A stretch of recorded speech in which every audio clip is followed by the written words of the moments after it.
Those are my principles, and if you don't like them, well, I have others. Groucho Marx. Welcome to Retirement Mentorship, your mentor to and through retirement. I am your host, Freeman, Certified Financial Planner. Today we examine the 7 pillars of victory, 7 principles to build your financial life on to support your success with your finances. That's coming up on the Retirement Mentorship podcast. First, the Retirement Mentorship 2-Min Tune-In, the primary points of the podcast in 2 minutes. No one sets out to fail with finances. No one desires to be mediocre with money. We want to be successful with our salary, capable with our capital, adroit with our assets, and wise with our wealth. We want to win. We want victory. Most of the media shrieks at us about how to be successful with our money. Hot stock tips, complex investment strategies, and gregarious gurus all promise riches. But do they pan out? I contend that the foundation for victory in our finances is not in financial products or new strategies. The foundation for victory is accepting and following the principles of victory. Build your financial success on the 7 pillars of victory. The pillars are 1. Planning. 2. Partnership. 3. Knowledge. 4. Belief. 5. Action. 6. Discipline. And 7. Patience. You may have noticed that there is nothing in here about insurance, taxes, investing, or debt. Those come later. None of those matters if you don't have these 7 principles. We will look at each of them in turn on this episode of the Retirement Mentorship podcast.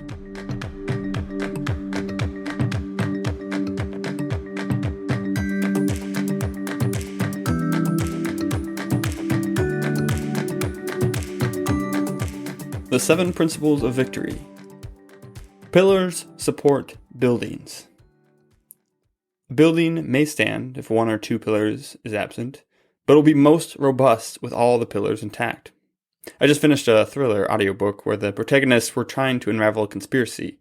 There were rumors of a large attack against the U.S., rivaling 9/11, but they couldn't find any large bomb or large device. It was finally revealed that the planned attack is against the Hoover Building, the FBI's headquarters. The presidents of the U.S., France, and Great Britain were all there for a ceremony. The method of attack? Small bombs underground at the base of the support columns holding up the entire building. If they went off, they would destroy the pillars, and the whole building would implode like a controlled demolition, taking everyone inside with it. Great book, and it makes a great point. Without the foundational pillars, the whole enterprise implodes and is destroyed. The pillars support buildings. Principles support success.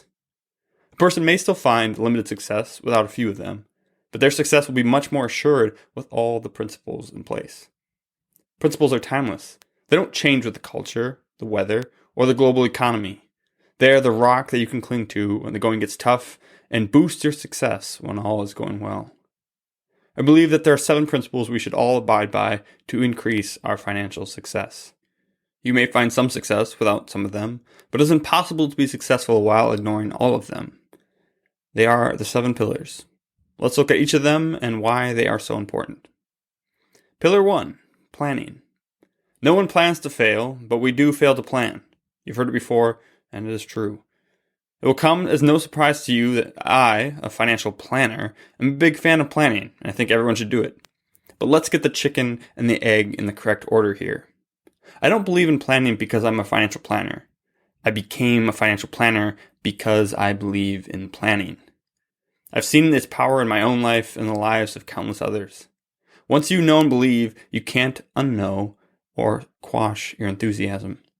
You need to plan if you want to be successful with finances. Not just a plan, you need to plan. Present, progressive, ongoing. No one ever wandered into financial success, but you can wander into financial ruin. You can't accidentally acquire assets. You don't find funds by a fluke. You can't increase cash by coincidence. You can't invest involuntarily. All the practical steps of financial victory, investing, reducing debt, avoiding taxes, etc., come after the plan. You plan to make Roth IRA contributions, and then you do it. You plan to save taxes. You plan to have the right insurance. You can wander through your financial life hoping things will excellently work out. It won't. Or you can plan your financial life and massively improve your chances of success. I suppose there is a third option. You can be sold. You can wander until someone gets a hold of you and sells you an insurance policy, an investment product, or a debt leveraging strategy. You can let life happen to you, or you can plan to happen to life. A summer job one year, I worked in a salt packing company. We'd fill plastic bags with rock salt, the kind that's used for water softeners and de-icing roads and walkways. The salt would come in bulk in these gigantic rail cars. You've seen rail cars, of course, but we usually see them from afar, from our cars. Up close, they are way bigger than they look. The wheels come up to your chest. Just the wheels. A big old train engine would push the rail car in, full of salt, to a dead-end track behind the factory and leave it there. The engine would then come back the next day to pick it up. To empty these things, you let the salt out from the bottom. Look again next time you see one of these industrial train cars. If it isn't a basic box container or a liquid car, it'll have 3 or 4 funnel-looking structures in the bottom between the wheels. We would line up the first funnel with a conveyor belt that ran under the track. We would then crank open the funnel door, and the salt would stream out onto the belt and on toward a series of conveyors and augers to bring it to the bagging area. But eventually, the flow would end, and we would have emptied the first third of the rail car. Now we needed to move the rail car to the second funnel by hand. Rail cars are heavy, solid steel, cold, and unforgiving. An empty rail car weighs 50,000 pounds. Then it gets filled with 200,000 pounds of salt. We're talking about moving 250,000 pounds by hand. No motors, no outside energy. I work out, but that's a lot of weight. So how do we do it? We had tools and a track. If the rail car wasn't on a track, there would be nothing we could do. But others had laid the way before us, and that reduced a lot of friction. We also had some tools to move the rail cars. It's called a rail car mover jack. It's a thick shovel handle attached to a simple steel mechanism. You first shove the mechanism onto the rail car wheel, with the handle sticking out at about 45-degree angle. You then push down on the handle, and the mechanism has a lever that pushes up on the bottom back of the wheel. The force is multiplied due to the leverage, and the 3 feet you move the handle translates into 3 inches of upward movement on the wheel. It's enough to roll the wheel and the rail car a couple of inches forward. You shove the mechanism back under the wheel again, push down again, and roll it a few more inches. Rinse and repeat, and you have the next funnel aligned. And that's how an average person can move 250,000 pounds by hand. Tools and a track. That is what financial planning is for your life. Finances seem enormous to you. It's cold and unforgiving. It seems heavy and unmovable. You can't make any progress. Financial planning gives you tools and a track. It maps out your financial life, giving you a track to go on. There may end up being some forks and switches along the way, but it still gives you some direction and reduces friction. And it gives you the tools to make progress, such as Roth IRAs and conversions, HSAs and equity appreciation, dividend growth, and your social security strategies. Planning gives you everything you need to get going. You simply need to put in the work. Grab your tools. It's time to get moving. If you haven't started planning yet, there's no time like the present. Pillar 2, partnership. The enemy prowls around like a roaring lion, looking for someone to devour. Lions don't hunt packs. They hunt stragglers and loners, those too proud or too naive to join in with a pack. Too many of us try and go it alone. We go it alone in our personal struggles and issues we are dealing with, that we hide from our loved ones. We go it alone with our finances, that feel like we just must keep them a secret. We are, in the famous words of Jason Derulo, riding solo. Don't go it alone. It's too complex, and there are too many mistakes we can make. Partner with your spouse if you have one. Joint finances are the strongest finances. Work together on your dreams, goals, and budgets. I can move a rail car alone with tools on the track, but I can move it faster with help, and not just twice as fast. I worked with David, and when we first started working together, we weren't very coordinated. I would work one wheel, and he would work on the other. At first, we didn't go faster at all. We would miss time our pushes, yell at each other, and make a mess of it. But eventually, we learned how to work together. As I was pushing down and rolling the rail car, he lined up his mover jack for the second thrust. Then, as I was pulling my handle back and up and aligning it again, he was pushing down on his.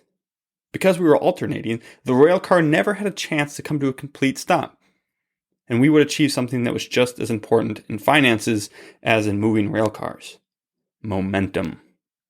The more we worked together, the better we got. Soon we were able to move the rail car 2, 3, and even 4 times as fast as either one of us could alone.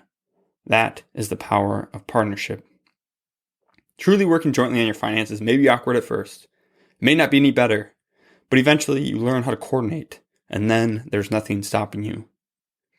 If you need help working together, there are excellent resources. We may do an episode on that eventually, but in the meantime, email questions@retirementship.com and we can send you some.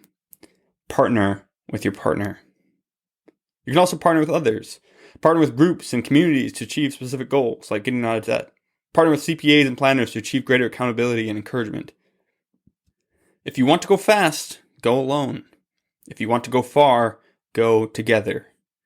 Financial victory is a marathon, not a sprint. Choose far over fast. Pillar 3, knowledge. We covered this a bit in episode 3, but I'll recap.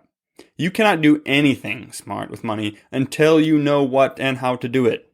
It is not possible. You need knowledge. Financial literacy is abysmal. Financial education in this system is almost non-existent. There's no wonder why so many people are failing with money. They don't know how to be victorious. You must be educated on the financial topics relevant to you.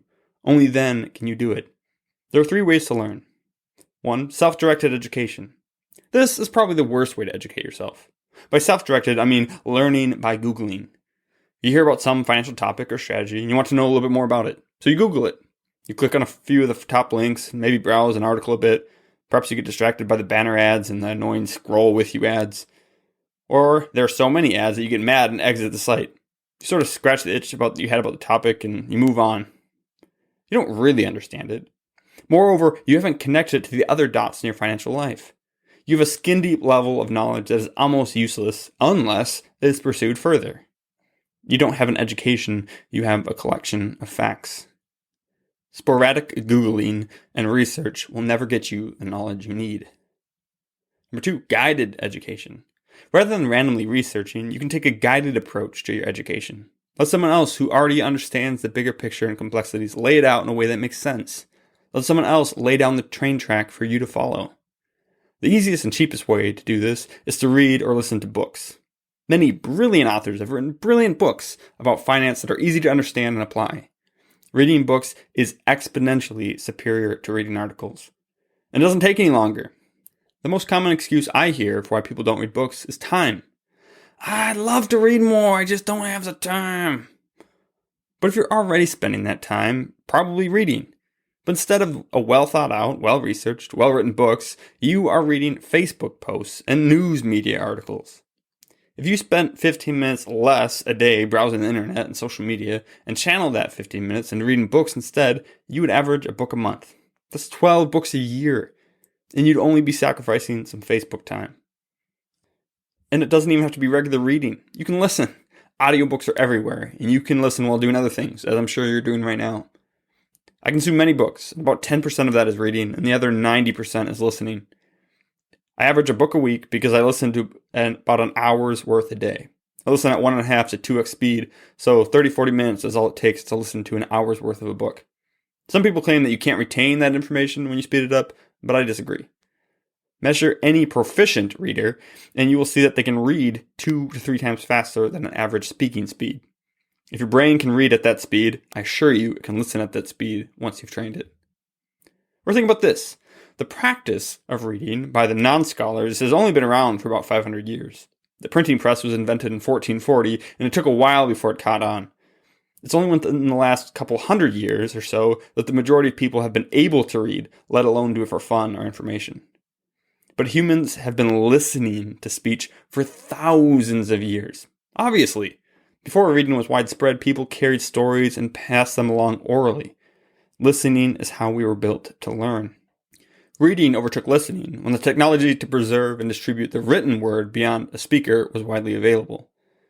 For 500 years, we had that technology and lacked the technology to preserve the spoken word. Then radio, then podcasts and audiobooks. I don't make stock market predictions, but I do predict that audiobooks will overtake written books in time. It might take a bit for you to get used to listening, just like it takes a bit to start reading again if you haven't in a long time, but it's much easier and more convenient to listen to books rather than read them. And it's cheap, or even free, to read and listen. There are physical and digital libraries. You can borrow an audiobook just like you do a physical book, right on your phone, for free. Later in March, we'll have a bonus episodes on retirement mentorship called Retire Read, which give you short reviews of all my favorite books. If I piqued your interest and you want to know more and where to begin, start there. Read or listen to books. It will grow your knowledge and change your life. A step up from books would be to take a class.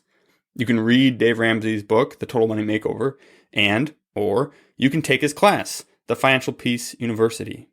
It goes more in depth than the book and may be in a format that is more engaging for some people. Classes may be, quote unquote, more expensive than books, but if it's a good class, it'll be worth it. Number 3, advice and education. Education and advice specific to your situation is the deepest level. If you're working through some mental hurdles, you can read some books or take some classes on cognitive behavioral therapy. Or you can see a cognitive behavioral therapist. The latter is more likely to be effective as they can help you get to the root of your specific issue. Similarly, a good advisor or planner who has the heart of a teacher will educate you on what and why you should do specific strategies and actions in your finances. You can and should do both guided education and advice. Get the basics through books and classes, get the specifics through advice. You must know in order to do. No one can make you know, you have to want to. You need the pillar of knowledge if you want a solid future. Pillar 4, belief. We covered this topic extensively in episode 3, Belief Over Knowledge. Go back and listen to that at retirementorship.com/3. If you haven't, here's a sneak peek. People act on what they believe, not on what they know. This is evidenced by the phrase, I know I should, but... You know you should do something, but you don't. In that episode, I argued that you don't act because you don't yet believe that you should. I also argue that the belief is essential to successful financial planning. For example, the market is down 40%. You've just quote-unquote lost tens or even hundreds of thousands of dollars. Historically, the markets have always returned, and pulling out has always turned a temporary decline into a permanent loss. Emotionally, you want out because you just don't know when the market will come back. And neither does anyone else. But even though you can't know when the market will come back, you can still believe that it will, as it always has. And if your belief is strong enough, you will stay the course and be rewarded for it. Belief is critical, and I would contend that is the only pillar that you must have if you want to be successful. It is why I've made it the center pillar. If you have lost your faith, your belief, and the essential principles of financial wisdom, all else is lost. Listen to the full episode, episode 3, for more. Pillar 5, action. Knowledge is important, belief is essential, action is critical. No amount of knowing, or believing for that matter, will matter if you don't act. We also talked about this in episode 3. You need to act on everything you need to do. You don't save on lifetime taxes because you know and believe in Roth conversions.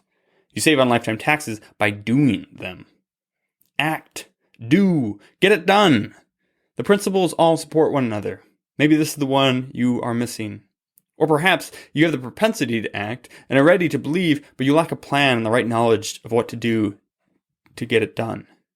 Get those first, then act. Get your will, power of attorney, health directive, beneficiaries, transfer in death, and trust done. Act. Get it done. You know what you need to do. What is stopping you? Get your 401k looked at so you can get appropriately invested. Then reallocate it. Get it done. Act. Maybe the supporting pillar to action that you need is partnership. Who can you partner with to ensure that you act? What forcing mechanisms can you put in place to get your affairs in line?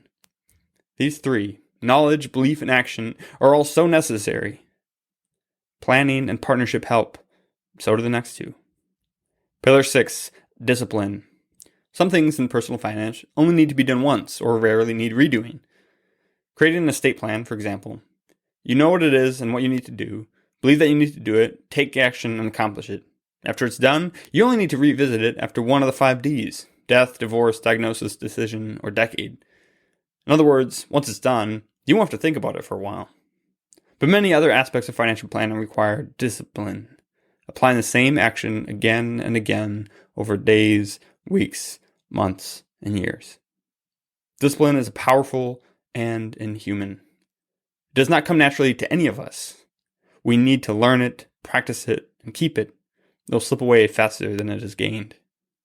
You will need the disciplines of paying yourself first, budgeting, paying down debt, saving into retirement accounts, living on less than you make, and many more. Probably the most challenging part of the financial discipline is the length of time you will need to maintain it. Forever. It's not a 40-day Lent discipline, or even a 2-year weight loss journey.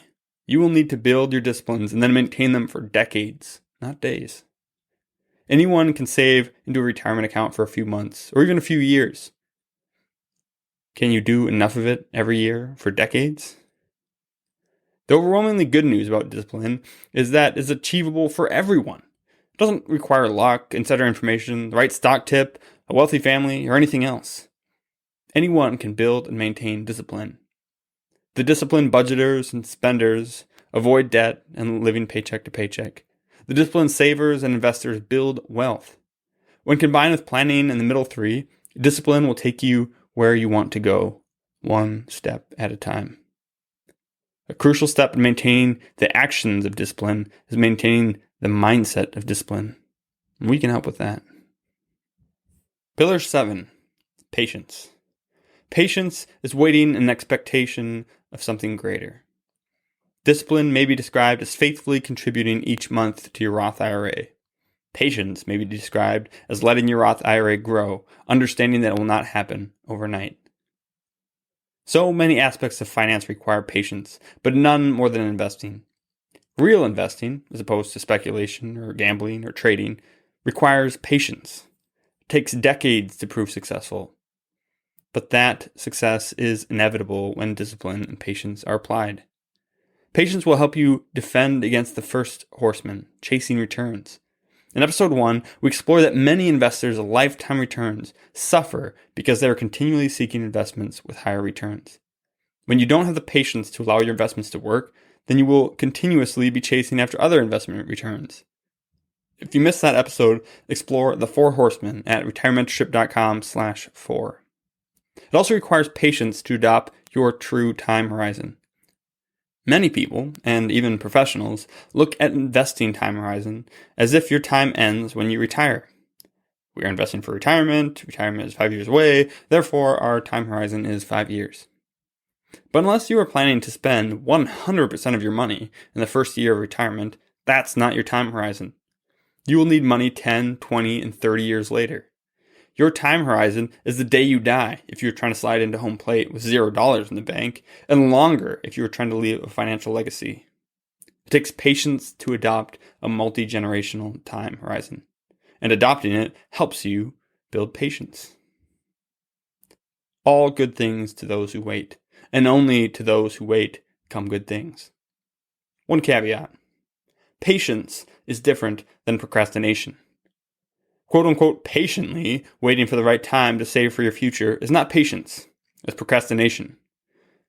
Quote-unquote patiently waiting to complete your estate plan until all the children you want to have are born is not patience, it's foolishness. Patience, properly applied, only happens after the first 6 pillars are in place. You've built a plan with the right partners. You know, believe, and act on that plan. You are disciplined in your execution of the plan and replanning as life changes. Now you are patient, knowing that if you work the plan works. Planning, partnership, knowledge, belief, action, discipline, patience. Incorporate these into all the areas of your financial life, and it will go much better for you. Ignore them at your extreme peril. We'll cover many aspects of finance in this podcast. Some will be on planning, others will be on action and discipline. All of them should help you grow your knowledge or belief, teach you something you did not know, or reinforce knowledge into a belief. If you've enjoyed it so far and believe that's worth 5 stars, give us a rating and a review. If you have suggestions or critiques on how we can do better, you can submit those to questions@retirementorship.com. I read all of them. Next week, we'll examine how to be above average. No one wants to be average, let alone below average. While it's not possible for everyone in the world to be above average, a side effect of the definition of average, it is possible for everyone following this podcast. Subscribe to the podcast to ensure it shows up in your library on Monday. The following week should be a fun question. The topic Is Dave Ramsey wrong? The wildly popular finance personality is loved by his followers and criticized by a lot of financial professionals. Is he wrong, or are the financial professionals wrong? We'll answer that question in 2 weeks. A lot more fun is coming up after that. Stay tuned, and we'll see you next week.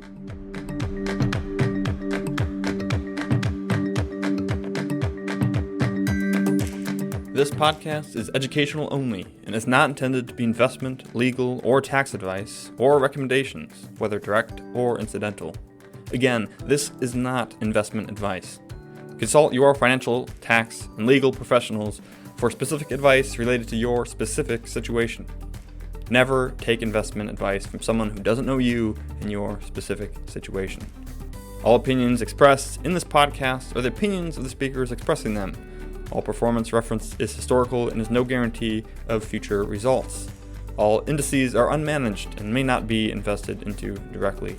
Retirement Mentorship is not affiliated with or controlled by any registered investment advisor, broker-dealer, or other financial services company.